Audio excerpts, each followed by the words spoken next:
called legal, and they said, let's check it out. So. Oh, okay. So I'll address it this afternoon.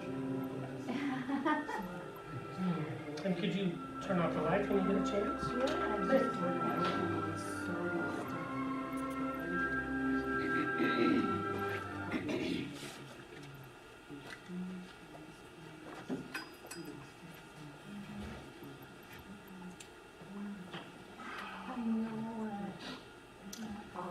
All right. Welcome to our fourth seminar. Today's topic is the great mystery of bandit, basically epistemological collapse in the age of skepticism and Solipsism. And the timeline is from David Hume to Immanuel Kant. The course materials are available for download or review on the website, narrativealliance.org. Each seminar has its own page now, and I'll show you what those look like.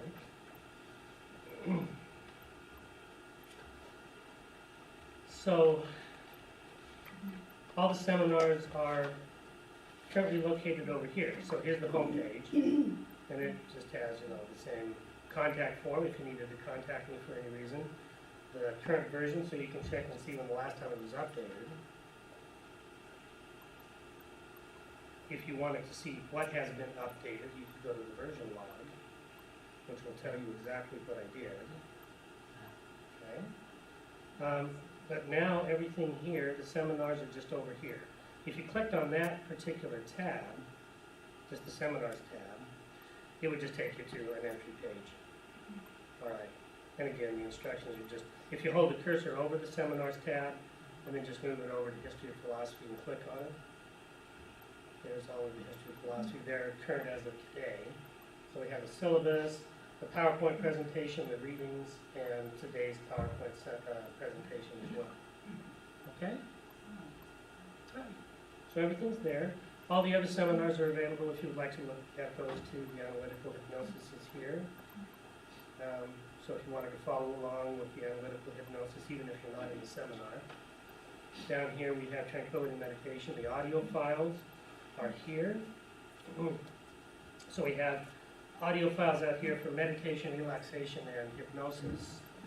I'll be adding a couple over the next couple of weeks. I did add a warning message. Please do not listen to any of these audio tracks while you're driving or operating any kind of machinery. They're designed to guide you into an altered state of awareness where driving or operating machinery is potentially dangerous. Okay? And then the audio file warning message says basically the same thing. We have relaxation for sleep and pain management, introduction to the resonant breathing meditation process, guided resonant breathing, which just introduces you to the meditation process using the resonant breathing, and then freestyle resonant breathing for 10 minutes and 20 minutes.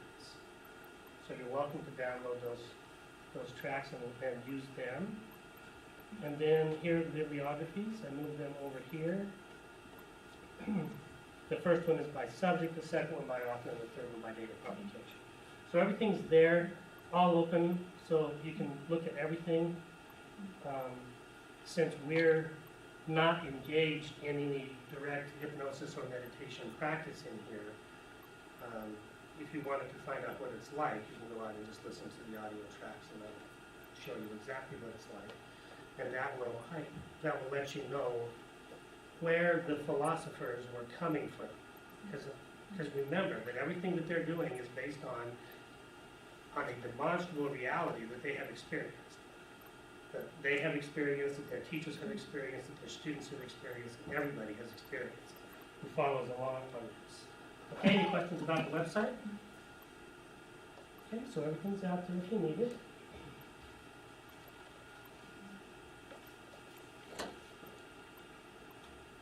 Okay, scheduling note.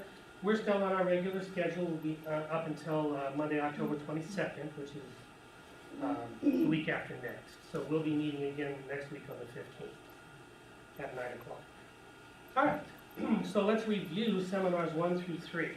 And we'll go fairly quickly through this material, especially since we've covered it quite a few times. But review is always a good idea, especially with some complex concepts. So we're going to review the ancient mystery religions through Bishop Berkeley, which would be about 6000 BCE to 1753 CE when Dr. Berkeley passed away. So everything begins with the ancient mystery religions.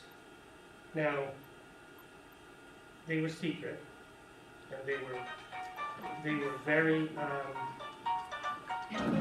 jealously guarded their secrets. Okay, so how do we know so much about them? One of the questions that has been raised. How can we know so much about these ancient mystery religions if they were so secret? Well, first off, people like Plato were telling us what was going on. He wasn't coming right out and putting at the top of his page, hey, this is what we do when we're initiated into the, when we're initiated into the Eleusinian mysteries. But for anyone who understood what was going on, it would be obvious that his descriptions in his dialogues related back to the Eleusinian mysteries. So that was the first place where we started together. Also, as we have been following along in the timeline, periodically we'll just take sort of a left-hand look at all of the secret organizations that have been maintaining the ancient mystery traditions all the way along. So it has been available to us in an unbroken line from the very beginning. And we have people who currently practice the ancient mystery religions this day, right now, this minute. And so we will take a look at some of their rituals next week, I think. Okay, so they have secret initiation rites, which we would call psychodramas today. They believe, based on their experiences, that we have an immortal soul, and it is here for training in athletics, gymnastics, yoga, tai chi, all the physical kinds of stuff, meditation, hypnosis, the rituals, and everything that went along with being a member of the mystery religions. Training in order safely to travel to the underworld and back, which was their way of talking about practicing death. Now, the pre-Socratics talk about the many, the way of opinion, and the world of becoming, which is that world out there, the external world. They also talk about the one truth, the way of truth, and the world of being. That is the internal world. That's the world that is reached. That's the world where the soul lives. That's where the soul actually has its existence and its being, in the world of being, in the world of truth. Whereas the world of the many out there is the world of opinion and the world of becoming. So they wanted to make that distinction between the two different dimensions of our existence. Socrates, Plato, and Aristotle maintained this same idea. There's the world of ideas and forms, there's the world of being, there's the world of becoming, which is out there, and Socrates specifically talks about practicing death and says that is what a philosopher does. He learns how to practice death by separating the soul from the body and traveling in the world of being, traveling in the world of truth, traveling on the way of truth in the world of being to come into contact with the world of the ideas and the forms. So that's what they're talking about when they're talking about practicing death. An actual physiological, psychophysiological, neurophysiological event that has a specific kind of experience attached to it. It can be achieved by hypnosis, it can be achieved by meditation, it can be achieved by Descartes' meditative skepticism, it can be achieved by Kant's transcendental analysis. So all of these ways are directed towards the same idea, to be able to isolate out what we are, the soul that we are, this non-local, non-temporal, immortal thing that we are from the rest of the stuff out here, including this stuff. And that's what everything is directed towards, from the very beginning until the present day, if it is genuine philosophy. Okay? Now, when we get closer to the present time, we will take a look at more materialist kinds of interpretations of these events, and we'll take a look at a relatively recent development in philosophy called neurophilosophy, okay, which is radically materialist, denies the existence of the soul, says that consciousness is just an epiphenomenon of the way the nervous system operates. So basically, discounts anything human whatsoever. Okay, but we'll take a look at that later. On the Eastern side of things, Buddhism and classical yoga are also taking a look at the same world, using the same technologies, the same techniques. And the Buddha made the primary feature of this world, suffering, as the first noble truth, the cornerstone, the foundation stone of his system. Remember that one of the things that we're looking at in the ancient times was the concept of soteriology, the concept of salvation. Salvation from a place in the world of opinion and the world of becoming where we are constantly subjected to suffering, pain, disappointment, anguish, anger, violence, all those kinds of things, and ultimately, of course, death. So he's saying we have to recognize that that is the nature of this place. It is the essential nature. It is designed that way. Okay? And once we recognize that, then we can begin to have the motivation to begin the lengthy process of learning the disciplines of tranquility and insight meditation. And ultimately, we'll be able to pass through all 8 of the meditative absorptions and, basically escape from this cycle of suffering. He told us about the Noble Eightfold Path that allowed us to continue our training all the way through our lifetimes, so that at the moment of dissolution, we were able to be free. Okay, yoga, of course, means yoking. What they're talking about is yoking mind and body, yoking soul with material substance. Okay, asceticism in yoga, because yoga is an ascetic practice, specifically refers to the practice of generating heat. That is what asceticism means. It doesn't mean denial of, food and all these other kinds of things. It doesn't mean wearing hair shirts. It doesn't mean doing all of these kinds of things to mortify the body, although that has come to be associated with ascetic practice. Okay?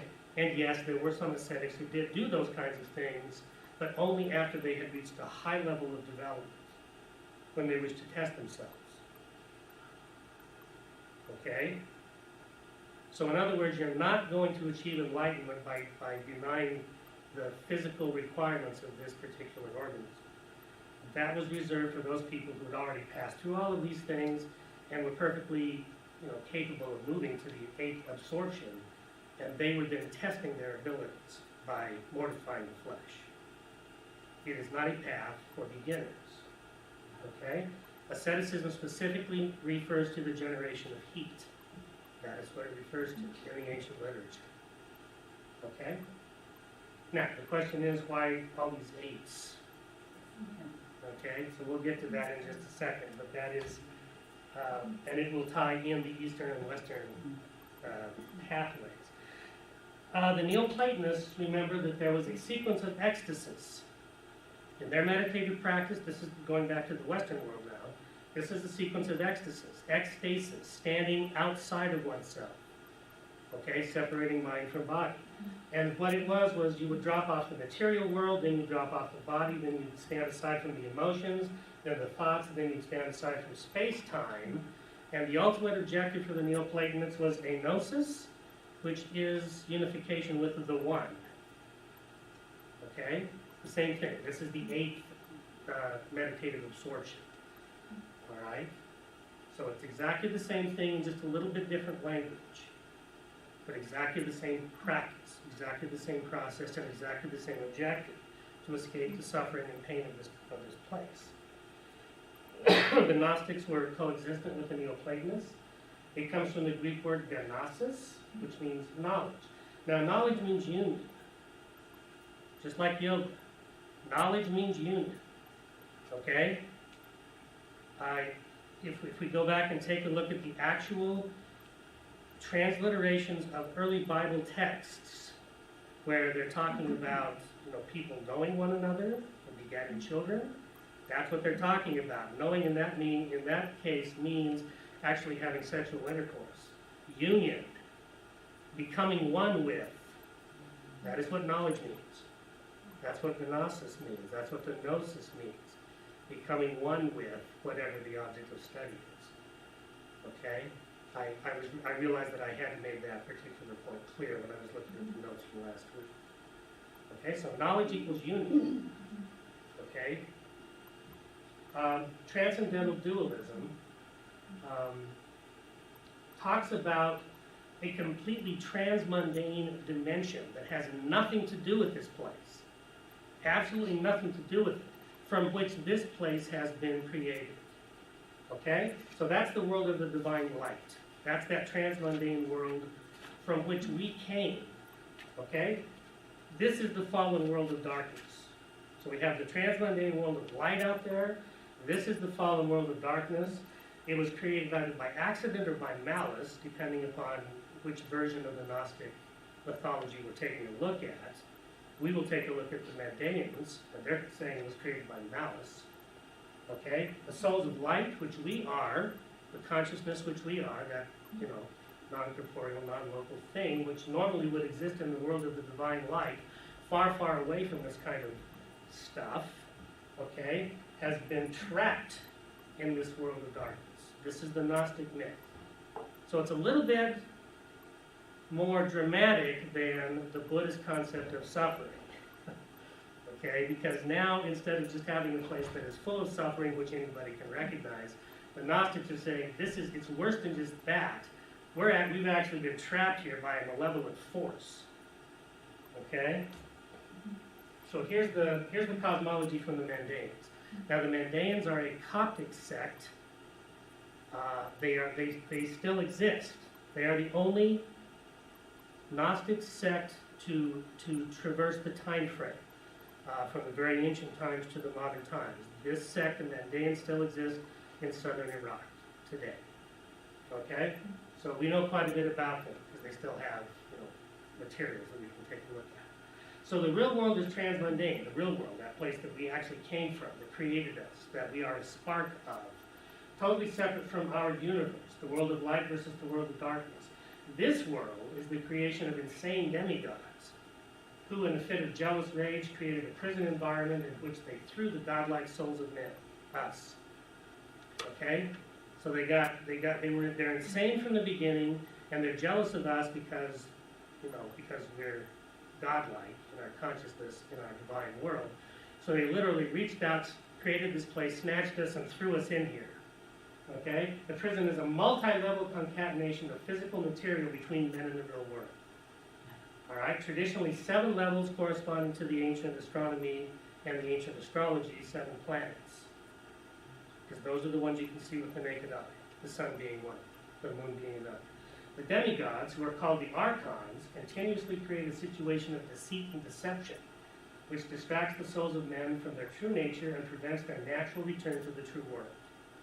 So not only did they snatch us away by force, by violence, from the world of the divine where we naturally should live, and throw us into this world of darkness and imprison us here behind 7 layers of stuff, they also lie to us constantly and keep us in a state of deception. The souls of men are thrown down from the real world into this prison in an act of unimaginable violence where they sleep in a matter-induced coma. All right? As they are thrown down, they accumulate the influence, the magnetic field, whatever you want to talk about it, of each of the 7 planets as they travel down there. So as we travel through each of the 7 spheres, we pick up the influence of that. So if we're passing through Jupiter, we pick up Jupiter's influence and clothe it. It becomes part of our corporeal nature, just like taking on a garment, a piece of clothing. And then we pass through Saturn, and that's the next one. And we add a little bit more matter to it with all of its influence, and then all the way down until we get here. Okay? The return journey dissociates the soul from these influences until the soul reaches the 8th level, that is the level beyond the 7 planets, and is free. Okay? This is the original Ogdoad, based on 8, and that's where Ogdoad equals light, Ogdoad equals 8. That's where the Buddha is giving his idea. Why 8 of everything? Because on the 8th level, you are now free of the 7 entrapments of the physical world. Okay? So Buddhism is a Gnostic.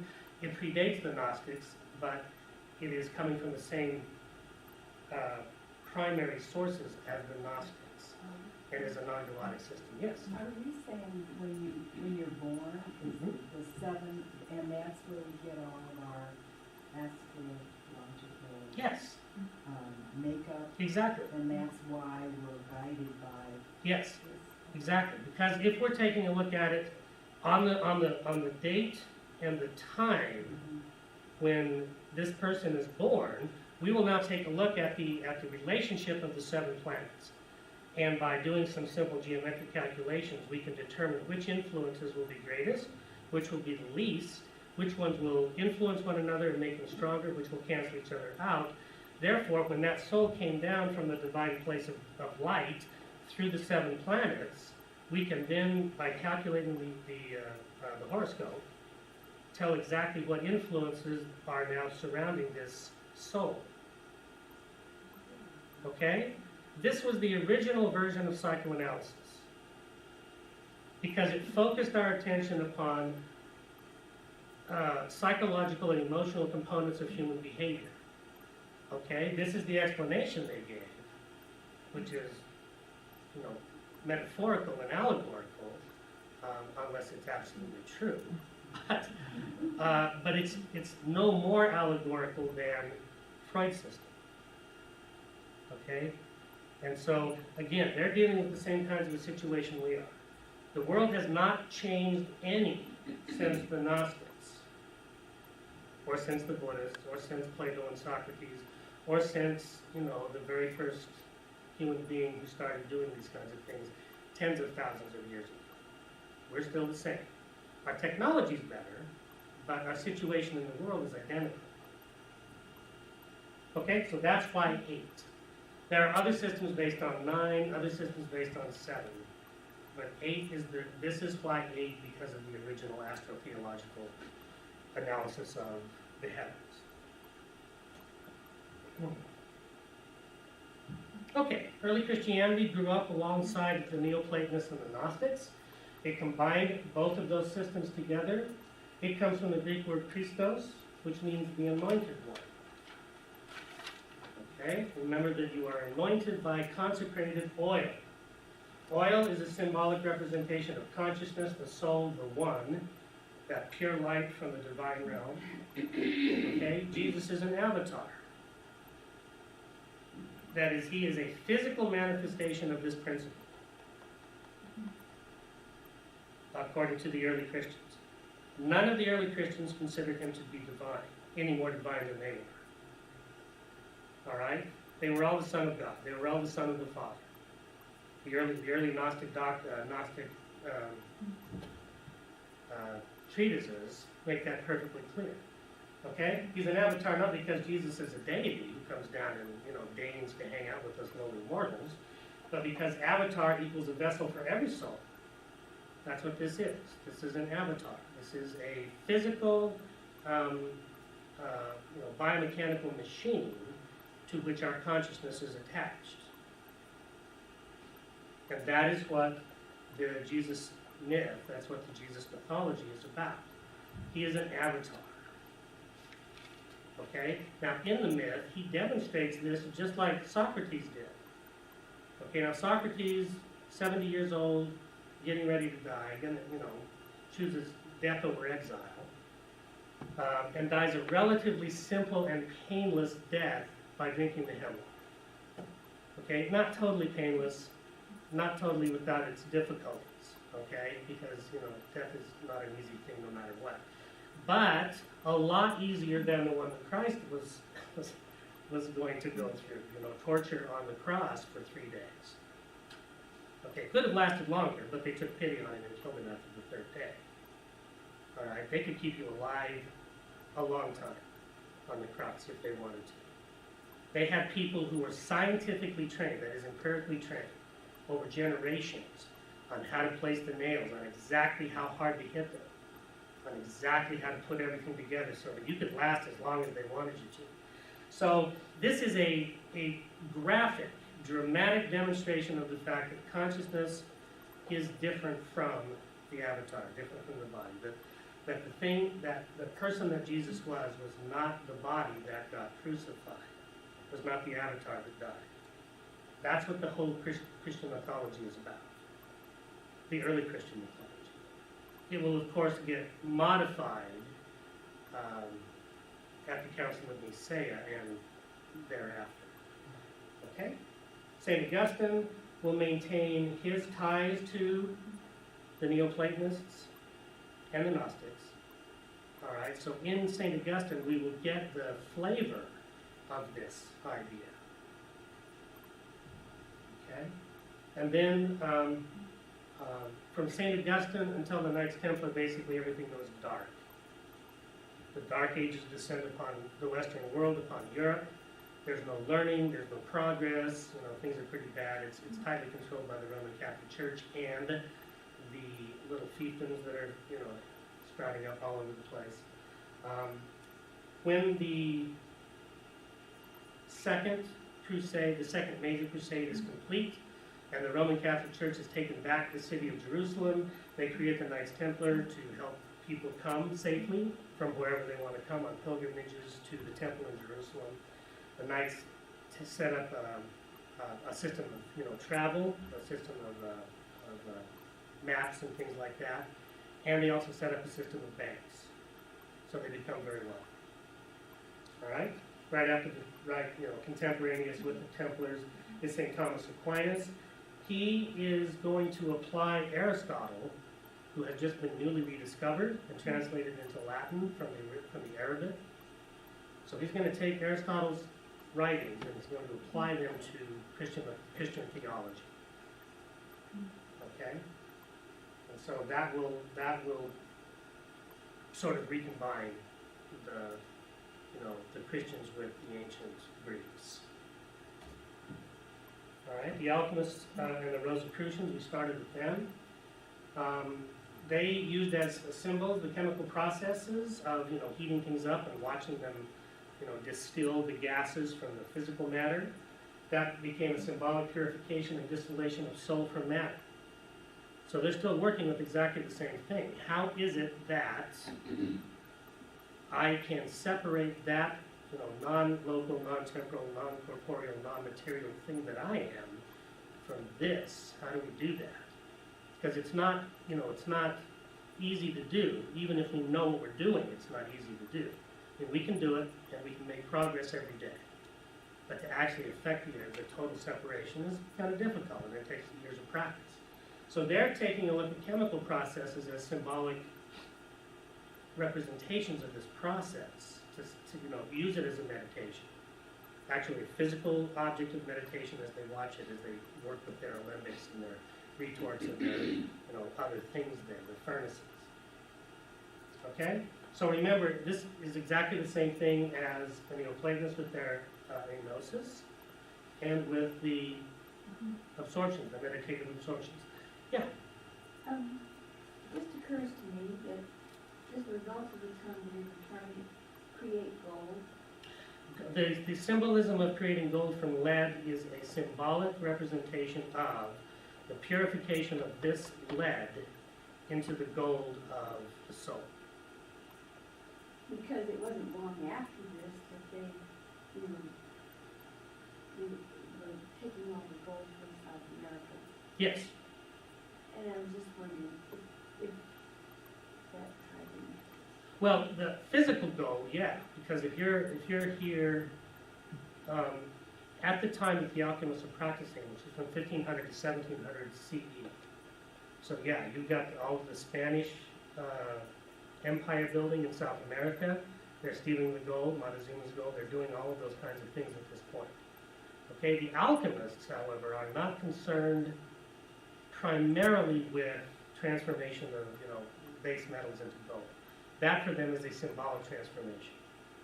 Okay, just to represent the ancient meditative practice. All right, this is not to say that they're not interested in finding out as much as they can about the metals, as much as they can about the chemistry of the things. So you will find simple descriptions of how to multiply your gold. And the simplest way to multiply your gold is to put it in a hermetically sealed vessel, that is one that is sealed from the outside and allows no atmosphere in, okay? And then wear it next to your skin, because the heat will cause the gold to multiply. If you measure it, and then wear it for a year, and then measure it again, you will have more gold. Okay? So once again, we are now referred back to the concept of asceticism, the concept of heat, all right, which is exactly what's going on in the physical organism here. Generate heat, it helps to distill the essence of the soul from the gross matter of the body itself, and it also distills the, whatever gases are going to come from the actual stuff that they put inside of it. And it will also generate gold, physical gold. Okay? So our modern chemists came from the alchemists, because they were serious about the actual chemical processes going on. They were very careful about their measurements. They were very, very careful about writing down everything that happened, taking accurate notes, taking accurate observations. Okay? But the primary objective was still this. All right? To be able to separate the soul from the body and the material world and travel to the divine place. Okay? René Descartes arrives on the scene right at the turn of the 17th century, 1595. And so he is now looking at the situation that he finds in the academic world. And he is realizing that nothing has been done philosophically since St. Augustine. There has been no progress whatsoever. People are, they're getting sidetracked. They're getting enmeshed in words and word arguments and things like that. And they're not following the straight line path. They're not interested in exploring the difference between soul and body and the relationships between those two, which is what philosophy is all about. Okay? So in his own meditations, he says, what I want to do is I want to put everything on a solid footing, a scientific footing, to give it a foundation that will allow us to make progress from here on. So he now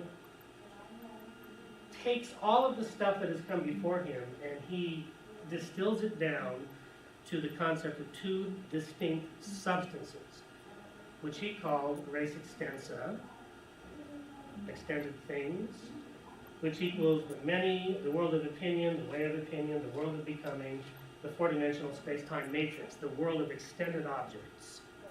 That out there. That's these kinds of things. Okay, and res cogitans, the one, the way of truth, the world of being, us, the world of the soul. Okay, consciousness itself. Res cogitans means that thing which experiences. Okay, remember his meditational technique was methodical skepticism. For 8 years, he literally doubted everything that he could doubt. Now, he was not being hyperbolic here. He actually did this. All right, would sit in front of something and doubt its existence. Okay, so it requires a great deal of discipline in order to follow this particular method.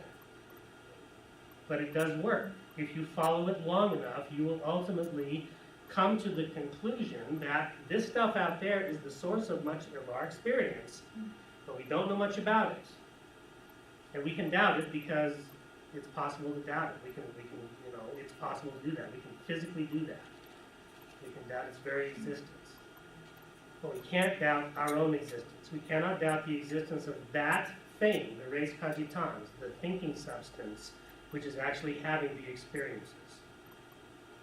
So this is the core of the meditative experience, the methodical skepticism that Descartes developed based on clues from the past and specific passages from St. Augustine. And he developed it, applied it, and then used that to develop mind-body dualism. Okay? So he suggested that the mind-body interaction occurs at the pineal gland, which is right exactly in the center of the body, right here, right in the center of the brain. The reason was because it was singular. It said, everything else, consciousness is unitary, consciousness is unifying. The pineal gland is the only thing in the brain structures that is single. Everything else is doubled, mirrored. So that must, obviously, logically, follow as the seat of the interactive place, a place where the soul and the mind meet. Okay. So we now have Cartesian dualism. So what is the four-dimensional space-time? This is four-dimensional space-time. Okay, remember in relativity, Einstein was able to mathematically demonstrate that space and time are the same thing. Okay, they are always there together. You cannot have space without time, you cannot have time without space.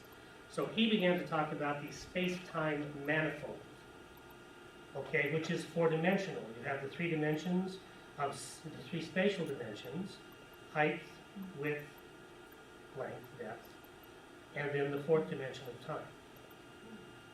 Okay, so this, the extended world, is four-dimensional space-time. It is the four-dimensional space-time continuum of the space-time dimension or the space-time manifold. Okay? Because prior to him, they were not together. They were looked at as separate things. Temporal dimension and a spatial dimension. And he said, no, they're the same. They have to go together. You can't have one without the other. Anything else? Okay, now Spinoza comes along almost immediately after Descartes. They're contemporaneous. And he says Descartes' method is folly. It's ridiculous. And why would I want to doubt things? All that leads to is more doubt. I want something certain. So he didn't ever practice the meditative technique. Okay? But he said, obviously, Descartes is mistaken. There was only one substance out there. It's this. It's the only thing I can point to. It's the only thing I can measure. It is absolutely the only thing we encounter every minute of every day of our lives. Therefore, matter is the only substance that's out there. Now, if this is true, if there are two substances, a spiritual substance and a material substance, then obviously we have to rethink all of our definitions here. Okay? So he said methodical skepticism is absurd from the beginning. Okay, doubt is not a method of obtaining truth or certainty. Non-material substance cannot interact in any way with a material substance. He said there's no way a non-material thing, the consciousness, could interact with this material thing. There's only material. Okay? Not even God as an immaterial substance could interact with this material stuff. So he redefined the concept of God. God is nature. That is, God is the four-dimensional space-time continuum with all of its laws, its regular occurrences and regular patterns. God is matter. God is material. Okay? And he talked about a strict material determinism. The same kind of thing we will see in Newtonian mechanics. Newton will provide us the mathematical framework that says B follows A, and it's determined. And we can mathematically calculate that. So a material determinism. So we have a radical shift here with Spinoza. And it's an interesting shift, which we'll continue following up. Leibniz followed right immediately after Descartes and Spinoza. Now remember that Leibniz is the co-creator of the infinitesimal calculus, working with stuff that other mathematicians, including Descartes, had presented him. I mean, they were talking about things like derivatives and other stuff like that he actually developed. Took their ideas and actually made it work. His notation is the one that we still use. So he, mathematical genius out there who gave us a lot of stuff, like Descartes. He's responding to problems with Cartesian and Spinozan systems. In Descartes' case, solipsism and the interaction between mind and matter are the two problems. Okay, if all I am certain of, the only certain knowledge I have is that I exist, it means that everything else is open to question, is open to doubt, including the existence of other people and certainly other minds. Those are beyond my experiential proof. I can doubt that they exist. Therefore, it's not a certainty. So that's solipsism, the belief that only I exist and everything else is sort of either dependent upon my consciousness or a figment of my imagination. Okay? And also the same problem that Spinoza had raised, how can a non-corporeal, non-material substance interact with something like this? How can it happen? In the case of Spinoza, a lack of individuation and free will we're looking at a massively materialist system. The same kind of thing we'll look at in neurophilosophy a little later on. Modern neurophilosophy owes a lot to Spinoza. It's material, it's matter. That's all that there is. Forget all this, nonsensical concept, mystical kind of nonsense. Just forget about all that stuff. It's not real. And this follows, because individuals are always accidental. Now, this is a technical term. This is a term that comes to us from Aristotle and on forward. Okay, there are essential features of something. Okay, for example, it is essential that that I, like I have a nervous system here in order to be doing what I am. But it is accidental that I happen to have brown hair. Because I could still be exactly the same person that I am if my hair were a different color. So in Spinoza's system, individuals are accidental. God doesn't care about individuals. Okay? And never necessary in Spinoza's system. Because strict determinism denies the possibility of, free will. I mean, we've got major consequences of the fact that Spinoza is talking about a strict materialism. Okay? Mysticism goes out of the way. Meditation is useless. There is no divine substance, there's no God, there's nothing. This is a strict material atheism. The first one that has been proposed in the history of mankind. That has actually, been put into a systematic format and put out there. Okay? So Leibniz does not like those conclusions. So he challenges all of this. He says that this world is the best of all possible worlds. Now keep in mind that the Gnostics are saying this place is the worst of all possible worlds because those insane demigods, the archons, created it specifically to be nasty. Okay? Now, Leibniz is taking a look at this at the same situation, and he's saying, no, this is the best of all possible worlds, even including all of the nasty viciousness, that we see. Hobbes, of course, Thomas Hobbes, who was just before these, right contemporaneous with these guys, is going to talk about life being nasty, brutish, short, solitary. Okay, that's his description of it. And Leibniz would agree with that description, but he's saying, nonetheless, it's still the only world we have, and it is the best of all possible worlds. How does he come to that conclusion? Because God can't create something that's less perfect than he is. If this is what we have, it is the best that he can do. Which, by definition, then means it's the best of anything that anyone can do. Okay. Now, he also wanted to talk about the windowless monad. Each human soul is a windowless monad without any interaction with the other monads. Okay? This is in challenge to Descartes. Okay? Because Descartes' solipsism, he needs to get rid of that. He needs to find a way to get rid of that. So yes, if I look out at my monad, if I look out at the experience that my monad is experiencing, I can doubt that all of you are out there. That you could be figments of my imagination. Okay? But if I'm a windowless monad, what I'm looking at is just, what I'm looking at is the experiential data that is being put into this monad by God. Okay? Now God is going to organize all of this. He's going to organize my monad and my experiences within the monad with your experiences from your perspective in your monad. And we're all going to sort of hang out in this wonderful mind of God, and it's all going to work into this perfect harmony. Okay? So, I mean, it's a clever system. So monad, is that the same as appetite? No, well, yeah, it would be essentially the same, except that the monad is a single thing. It's a single unitary unit of experience. Okay, so my body, the desk, the laptop, you guys, everything out there is what I'm experiencing in my monad. And the only reason we can communicate between monads is because somehow God allowed that communication to happen. So you're not actually hearing me. You are hearing God's transmission of me into your monad. Okay? Because remember, if Descartes' right, essentially that's where we are. We're locked in this windowless monad from which there's no escape.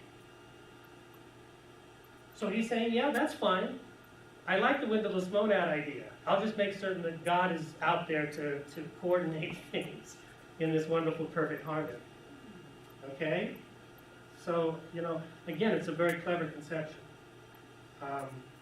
So essentially all interactions are simulated and orchestrated by the mind of God. Now Descartes, trying to escape from his problem, basically said the same thing. God prevents me from making mistakes and being deceived about all of this stuff.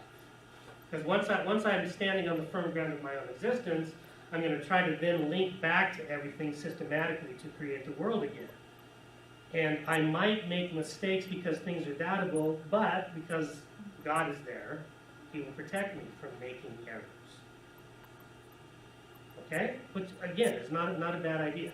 Because what they're talking about God is this sort of overarching concept that the ancients were talking about when they were talking about the cosmos, order. This place is orderly. It follows rules. Okay? It's not chaotic. And that must be the organizing mind of God. So that's what keeps us from making mistakes. That's what even makes it possible for us to, think about things like windowless monads and methodical skepticism, because this is an orderly universe. Okay? Now, Berkeley, he's important because he's the first of the modern idealists.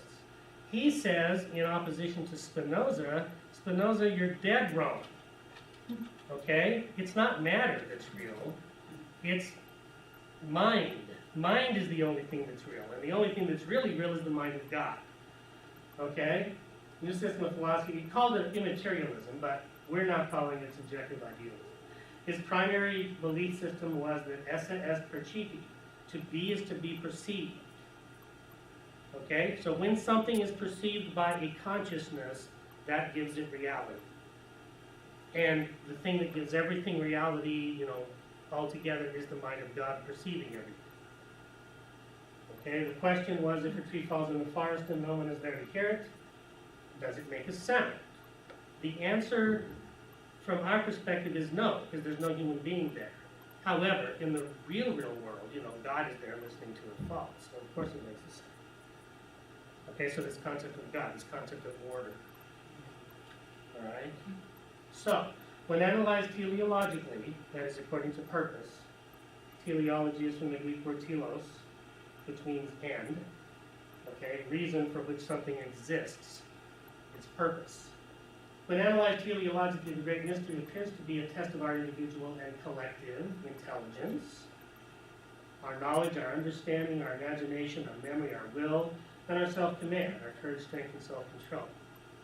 So, if we take a look at this, it appears as if, we can take a look at it and say, wow, it appears as if we're being tested. This is a Christian concept, it's a Gnostic concept, it's an ancient mystery concept. We're here to be tested, we're here to be trained. Okay? These are the things that it obviously tests. Our intelligence, our knowledge, our understanding, our imagination, our memory, our will, and our self-command, courage, strength, and self-control. It probably tests other things, like compassion. But it clearly tests those things. Okay? Whatever else it is, it appears to us as if it were testing us. Okay, any questions?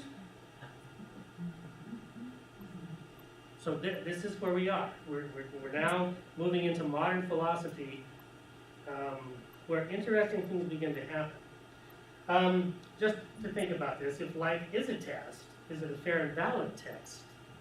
This is an interesting question, just to think about. Fairness, do we get proper training? Do we have proper supervision when we're learning our stuff?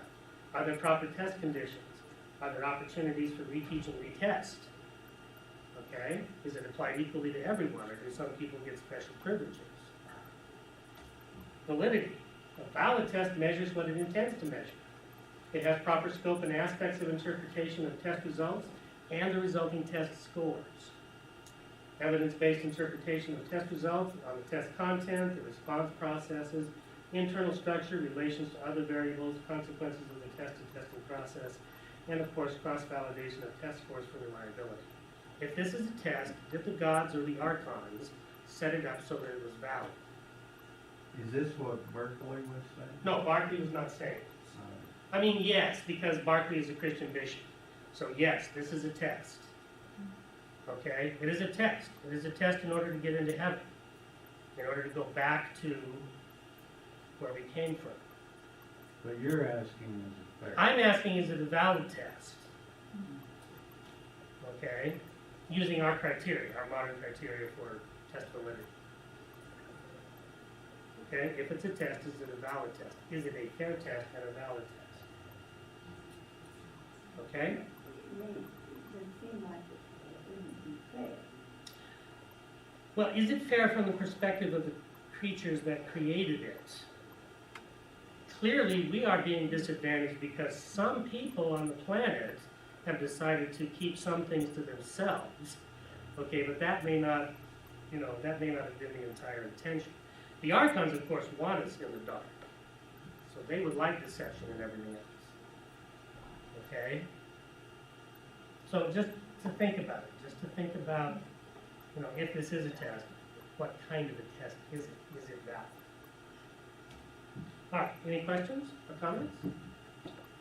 Yeah. Well, if you're saying that everything's within us, Mm-hmm.